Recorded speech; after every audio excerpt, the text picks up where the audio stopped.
नमस्कार दोस्तों, मैं लाइब्रेरी स्टडी विद कौर हमारे यूट्यूब चैनल में आपका स्वागत है। दोस्तों, आप लोगों की यूपी ट्रिपल एससी पेट की जीएस की सीरीज़ चल रही थी, उसमें ये हिस्ट्री का सेकंड लेक्चर है। और दोस्तों, आप लोगों के लिए एक और बड़ी खबर है कि वीडियो का एग्ज़ाम बहुत ही जल्द होने वाला है। उसके लिए भी आपका ये लेक्चर बहुत ही इंपॉर्टेंट रहेगा।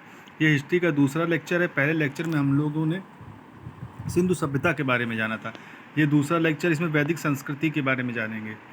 वैदिक संस्कृति को वैदिक सभ्यता भी कहते हैं। वैदिक संस्कृति को हम लोग दो भागों में विभक्त करते हैं, पूर्व वैदिक काल या ऋग्वैदिक काल, और दूसरा है उत्तर वैदिक काल। जो पूर्व वैदिक या ऋग्वैदिक काल का समय है 1500 ईसा पूर्व से लेकर 1000 ईसा पूर्व, और उत्तर वैदिक काल का समय 1000 ईसा पूर्व से लेकर 600 ईसा पूर्व है। इसके बारे में कहा जाता है कि इनके निवासियों को आर्य कहा जाता था, और आर्य का अर्थ होता था कुलीन अथवा श्रेष्ठ। और आर्य सर्वप्रथम पंजाब एवं अफगानिस्तान में बसे मैक्समुलन ने आर्यों का मुख्य स्थान मध्य एशिया को माना है। आर्यों द्वारा निर्मित सभ्यता वैदिक सभ्यता कहलाई थी। आर्यों की भाषा जो थी, संस्कृति, इनकी प्रशासनिक इकाई जो थी, ये बहुत इंपॉर्टेंट है। कुल, ग्राम, विष, जन और राष्ट्र। ग्राम के मुखिया को ग्रामणी, विष के विषपति एवं जन के शासक को राजन कहा जाता था। आर्यों का जो मुख्य व्यवसाय था वो पशुपालन एवं कृषि था। इसी प्रकार से आप लोगों ने देखा होगा कि जो सिंधु सभ्यता के लोगों का जो मुख्य व्यवसाय था, वो सिंधु सभ्यता जो थी नगरीय सभ्यता थी, और ये वैदिक सभ्यता या ग्रामीण सभ्यता थी। वहाँ मुख्य व्यवसाय वो लोग व्यापार करते थे, और ये लोग व्यवसाय एवं पशुपालन करते हैं। पूर्व दुर्गपति को स्पष्ट गुप्तचर, वाजपति को गोचर भूमि का अधिकारी होता था। उग्र अपराधियों को पकड़ने का कार्य करता था। इसमें जो सभा एवं समिति राजा को सलाह देने वाली संस्था होती थी। जो सभा होती थी वो श्रेष्ठ जनता होती थी, और समिति सामान्य जनता। युद्ध के लिए गविष्ठ शब्द का प्रयोग किया जाता था। गविष्ठ का अर्थ है गायों के लिए दान, गायों की खोज। इसमें गविष्ठ से संबंधित एक बहुत ही महत्वपूर्ण यज्ञ है।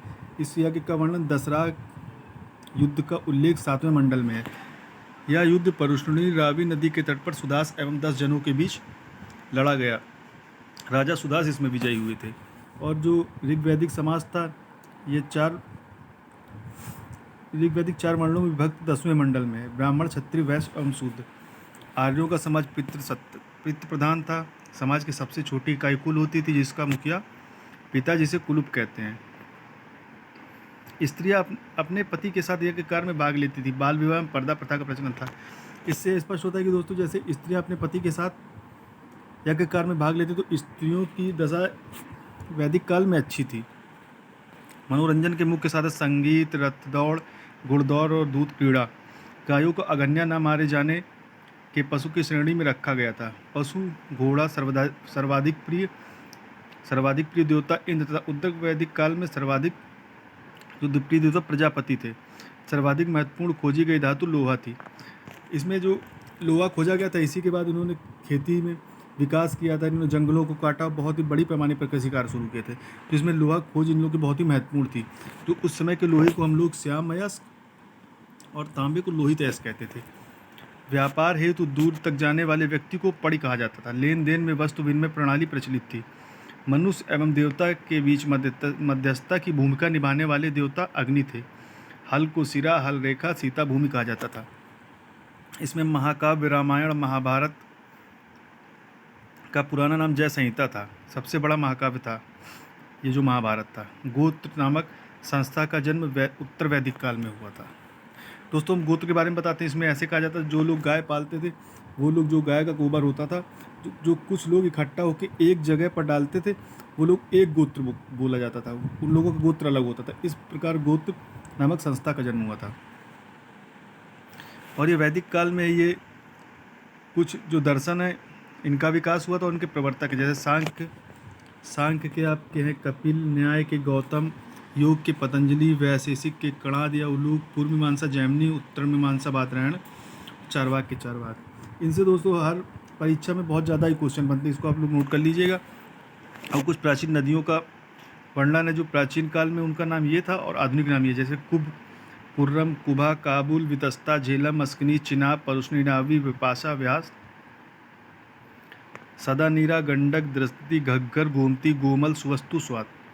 ये ऋग्वैदिक कालीन जो महत्वपूर्ण देवता थे। इनसे भी प्रश्न बनते हैं।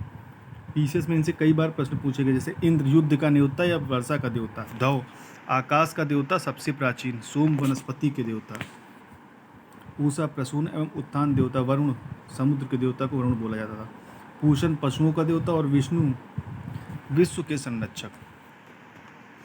इसमें जैसे जो मंडल के बारे में बताया गया था, इसमें 10 मंडल हैं, 10 मंडल, 1028 सूक्त और 10,462 ऋचाएँ हैं। ये हो गया दोस्तों आप लोग वैदिक सभ्यता के बारे में। इसके नेक्स्ट लेक्चर में हम लोग नेक्स्ट टॉपिक के बारे में चर्चा करेंगे। आप लोग इसे अच्छे से नोट कर लीजिए और बार बार रिवाइज करते रहिए, जिससे आप लोगों को अच्छी तरह से याद हो जाए। क्वेश्चन इससे बाहर आप लोगों के नहीं बनेंगे। ये बहुत ही इंपॉर्टेंट आप लोगों के लिए, जो परीक्षा में बार बार क्वेश्चन आते हैं उनको लेकर बनाया गया लेक्चर है। ठीक है दोस्तों, आप लोगों को अगर अच्छा लगा हो तो लाइक और सब्सक्राइब करें। धन्यवाद।